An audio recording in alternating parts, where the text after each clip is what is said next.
yang nggak menutup kemungkinan kalau suatu saat akan ada saatnya lahan pertanian itu habis dan nggak ada petani. Masa kita mau kayak orang luar yang pakai kentang yang bener aja, masa nasi rendang pakai kentang kan nggak mungkin, yang bener aja, gitu, iya. Tapi sempat kepikiran kayak pasti nanti zamannya aku aja sekarang udah hebat kata orang impiannya apa sih Mbak, selebgram, YouTuber, lebih kayak aku mau cari nama nih biar orang endorse apa, nggak ada yang mau kepengen jadi petani atau apa ya. Siapa yang bakal mau jadi petani gitu loh.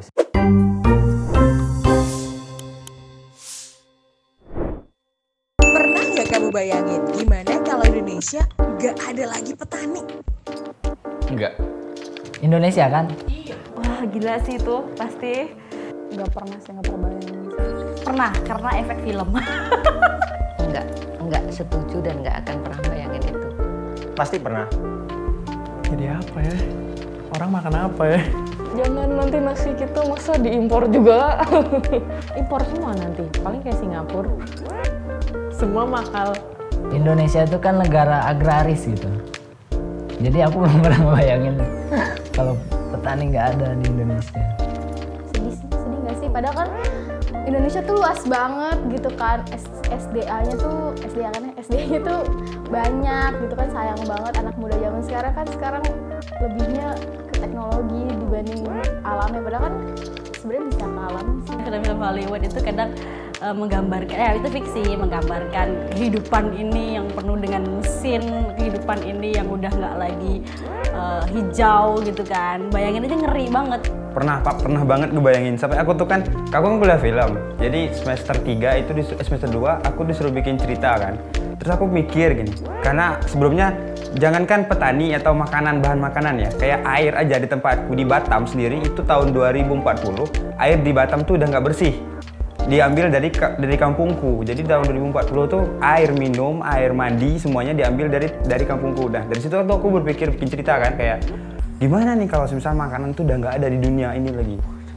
Indonesia itu dianugerahi sama Tuhan itu tanah yang subur, alam yang bagus, hasil alam itu sudah disediakan untuk kita. Jadi dari aku sendiri, kenapa kok Tuhan sudah menyediakan seperti itu tuh, kenapa kita nggak berterima kasih, bersyukur dan selalu mengolah itu gitu loh. Jadi jangan sampai deh namanya petani itu sampai nggak ada di sini tuh, jangan sampai. Melihat Sekarang ini ya, kemungkinan besar akan terjadi sih, karena lahan-lahan pertanian ditutup untuk jadi bangunan, jadi pemukiman, yang nggak menutup kemungkinan kalau suatu saat akan ada saatnya lahan pertanian itu habis dan nggak ada petani. Masa kita mau kayak orang luar yang pakai kentang yang bener aja, masa nasi rendang pakai kentang kan nggak mungkin, yang bener aja, gitu, iya. Tapi sempat kepikiran kayak pasti nanti zamannya aku aja sekarang udah hebat kata orang impiannya apa sih Mbak, selebgram, YouTuber, lebih kayak aku mau cari nama nih biar orang endorse apa, nggak ada yang mau kepengen jadi petani atau apa ya. Siapa yang bakal mau jadi petani gitu loh. Istilahnya kalau mereka yang bekerja tapi yang menikmati yang makelar ini adalah jangan sampai di negara kita sendiri petani itu tidak ada seperti itu. Nah, kesadaran saya bentuknya dari diri sendiri. Kalau kita, siapa lagi kalau bukan kita gitu, untuk menyadarkan bahwasanya peran petani itu penting. Pernah nggak sih kamu berpikir kalau pandemi ini memulihkan alam yang sedang dirusak oleh manusia? Iya betul sih. Oh iya sih, iya banget. Pernah. Gimana ya? Menurutku ya ketika alam memulihkan dirinya sendiri, tapi sampah dari masker dan lain sebagainya itu juga bertambah loh. Dan itu kita nggak tahu mereka diolahnya kemana. Ada yang mulai berusaha mengolah ulang, tapi ada juga ya udah dibiarkan gitu aja. Tuh, apalagi di tempatku yang pasirnya putih, airnya jernih, biru lautnya, karang itu tumbuhan di sana tuh masih terlihat gitu. Tapi begitu kayak makin hari sebelum corona ya, makin hari kok sampah makin banyak, terus karang-karang banyak yang rusak. Mau nggak pandemi ataupun pandemi, kayaknya alam tuh bakalan terus ada dirusak gitu. Menurut saya pandemi ini kembali lagi ke apa ya istilahnya, introspeksi. Ada yang ngomong gitu ya. Tapi Mbak setuju atau punya pemikiran lain? Saya abstain. Maksudnya kan semakin sini pembangunan tuh kan semakin ada. Dan itu kayaknya nggak ada bedanya sih kayak mau pandemi atau enggak. Semua pasti terus berjalan kayak gitu.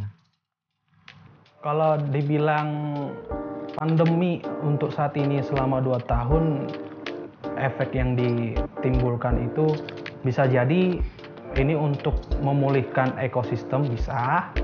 Apakah ini salah satu cara alam untuk menyeleksi manusia yang ada di bumi? Bisa aja gitu. Jadi mengurangi aktivitas kita para manusia yang terkadang berlebihan. Seperti itu. Aku merasa lebih baik ya, dari segi udara lebih bagus. Jadi kan waktu ke Jakarta waktu itu kebetulan pas lagi awal-awal lockdown ya. Terus kayak aku ngerasa lebih apa ya, kayak asap-asap itu tuh kayak Jakarta tuh bersih banget gitu. Kalau hari biasa kan macet, terus si awannya tuh abu-abu gitu kan. Pas pandemi jadi biru langit itu jadi lebih asri sih, lebih enak aja, seger aja gitu. Mungkin alam ini waktunya untuk, kemarin kita sudah istirahat dari polusi, itu sekarang alam tuh kayak lagi sedang bersenang-senang gitu loh. Untuk alam itu ada positive vibes-nya sendiri. Hikmah apa yang kamu rasakan saat pandemi? Apa ya, aku tuh malah mulai kerja nyanyi itu malah pas pandemi. Hikmahnya kalau misal untuk aku, wah banyak sih sebenarnya.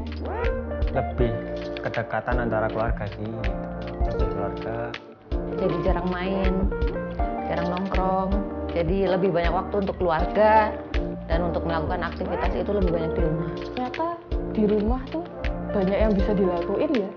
Nggak cuma tiduran, nggak ngapa-ngapain, bisa bikin bisnis, gambar, bisa cocok tanam, menemukan passion yang sebelumnya tuh kita nggak ngeh kalau di situ ada. Biasanya yang lainnya sibuk kerja, sekolah gitu. Jadi kayak selama pandemi kan semuanya di rumah gitu kan. Jadi kayak lebih quality time aja. Ternyata kebersamaan itu penting. Nah, misalkan kalau pandemi kan aku di rumah dan aku bisa ngerasain kalau oh ini loh kebersamaan gitu, karena kan aku merantau gitu di Jogja. Kita lebih bisa menghargai waktu, terus juga kita bisa tahu sebenarnya orang-orang terdekat tuh siapa ke kita, yang ada buat kita tuh siapa aja tuh. Kita jadi tahu gara-gara pandemi ini kan. Lebih intinya tuh kalau Raka lihat di Indonesia itu masih belum memperhatikan tentang kebersihan gitu loh. Jadi lebih bersih sih. Yang biasanya kayak nggak peduli mau makan harus cuci tangan dulu, sekarang kayak wajib cuci tangan gitu. Kayak bersin gitu mereka nggak tutup. Jadi sekarang memang apakah harus ada pandemi biar mereka pada tahu, istilahnya begitu loh.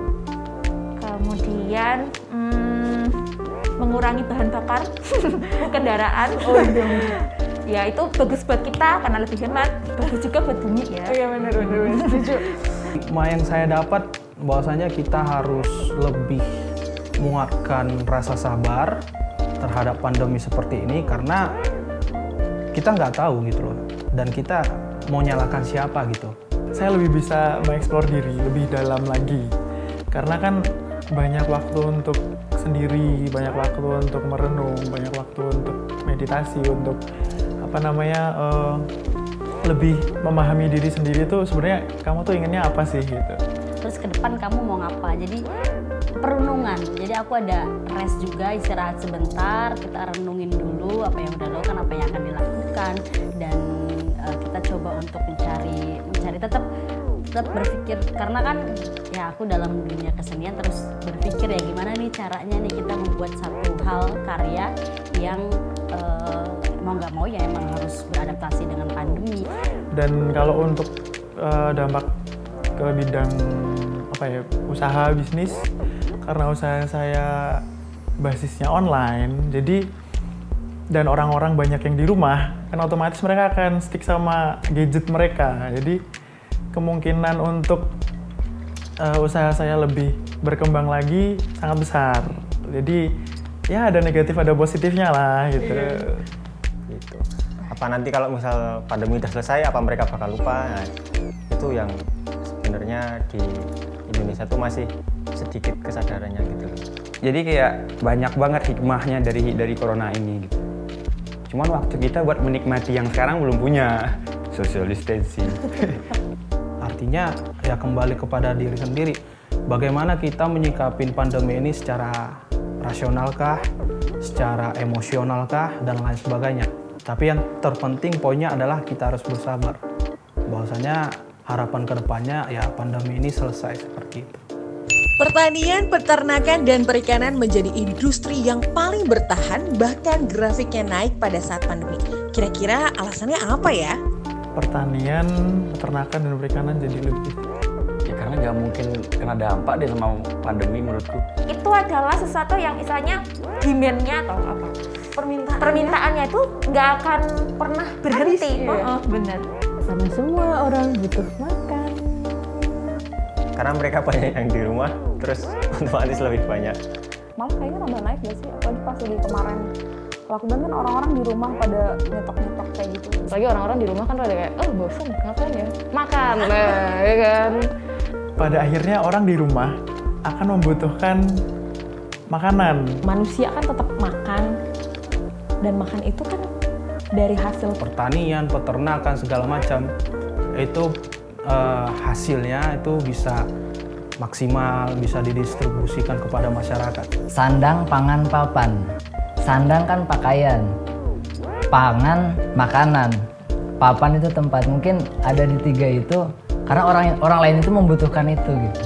Ya benar sih gitu, mereka tetap walaupun pandemi mereka tetap kerja dan mereka mencoba untuk berpikir positif menurutku bahwa kembali lagi ke manusianya sih itu Mbak. Jadi tergantung dari manusianya sendiri apakah akan bebal atau akan menjadikan kondisi pandemi ini membuat diri kita itu menjadi lebih baik, seperti itu sih menurut saya. Jadi ya itu kembali lagi ke manusianya.